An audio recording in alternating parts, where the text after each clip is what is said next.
This is a portrait of my father, based on a photograph taken by Dorothea Lange as she documented the Japanese-American internment during World War II.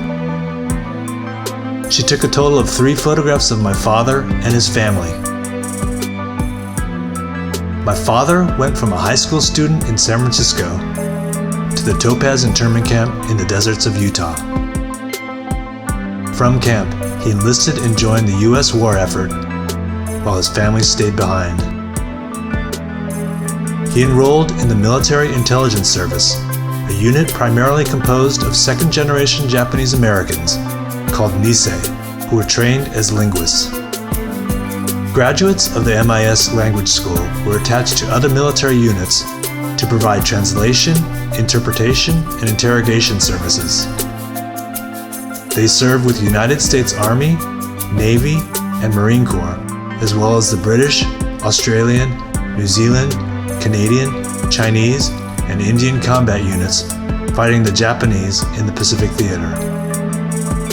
After the Japanese surrender, the MIS helped the occupation and rebuilding of Japan. Over 5,000 Japanese Americans served in the occupation, with MIS graduates serving as translators, interpreters, and investigators in the International Military Tribunal for the Far East. Major General Charles Willoughby said, "The Nisei shortened the Pacific War by 2 years and saved possibly 1 million American lives."